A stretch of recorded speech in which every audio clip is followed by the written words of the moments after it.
I'm particularly pleased to say that the winner goes to Iraq Special Report and Peter Beaumont. Covering Iraq is expensive and risky. We don't have armed guards. You know, all of us who are involved with that, myself and my Iraqi staff, we were scared of what we were trying to do. I think all we can do as journalists in covering this very difficult story is try and write what we see and try to keep the most independent perspective without doing other people's bidding.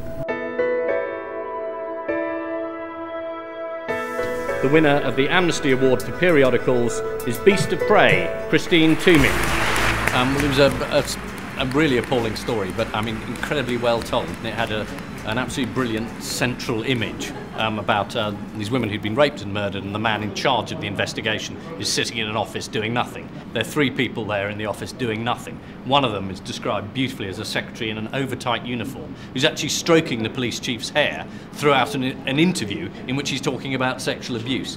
I mean, it's unbelievably powerfully written about a society that doesn't care. The Amnesty International Special Award recognises a journalist who's put him or herself at risk by reporting on the human rights situation in their own country. They're the saints of the profession, the real heroes, you know. I mean, the rest of us, we've all got nice, comfortable homes to come back to. Then you see what life is really like in some other places, in Russia, where the government, for instance, can pull out every single stop nowadays in trying to shut people up, and they haven't been shut up. Both of us have families, both of us have children, and both of us feel responsible for our families, and we don't want to put our lives at risk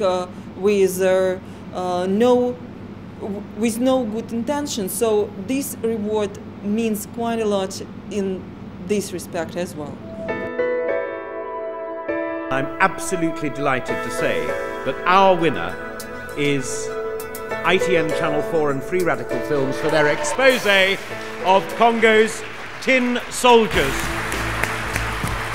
The Tin Soldier piece was remarkably well done, purely as a piece of professional television journalism, and it was all about raw materials, about ignoring human rights just to get at the wealth, get it out, and in the way of abusing human beings whilst abusing the economy of a country as well. It had it all, and it was a clear-cut winner. There are many dangerous stories across the world which journalists who are committed to telling these stories go and do despite the risk, because they are driven, as we are, to expose injustice where we see it.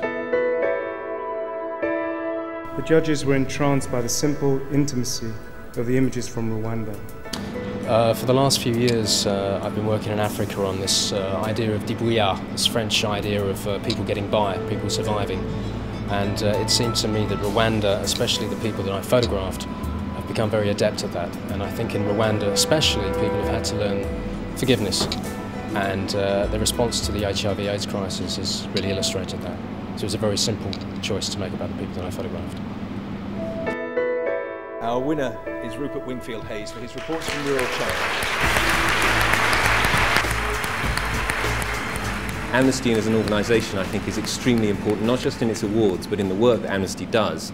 We rely hugely on Amnesty International's work in the field for information and for all sorts of background information to the stories that we do. The overall winner of the Nations and Regions category is BBC Scotland for Tales from the Edge, the Glasgow Girls.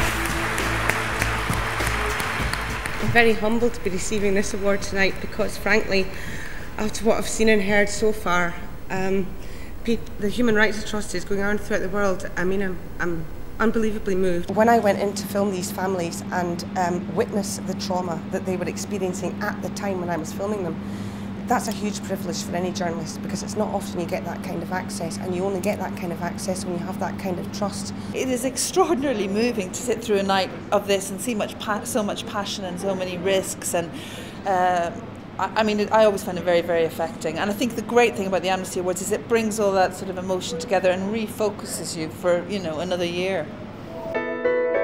The there has to be a winner. There is a winner. The winner is asylum for the BBC.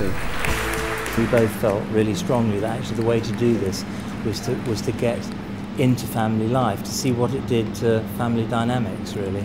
Asylum seekers are always seen in the mainstream press as the bogeymen of society, and those who we can have a go at, that don't have a voice, that can't answer back. And this particular documentary gave a real powerful voice to those. You saw people in ordinary situations in extraordinary fashion. And the worthy winner is Nick Payton-Welsh. And I've never really, touched wood, felt my life in threat from what I do. It's unfortunately the people you leave behind who face the risk afterwards in Andijan, who get the knock on the door afterwards, who's outside whose house the secret police sit while you interview them, and also in Chechnya as well. So no, I think that it's true to say that people experience great risk there, but it's not really the journalists we get to go home.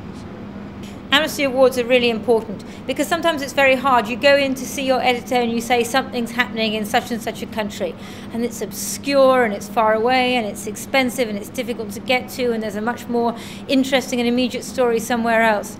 And then maybe you point out that you won an Amnesty Award for a similar story a couple of years ago, and it makes them think, and it makes them think that they get some kudos for this, that it matters within the industry. So I think it's tremendously important, and I think that Amnesty is doing a tremendous job by giving us these awards so that we can use them to say, yes, we've got to carry on reporting human rights. It really matters.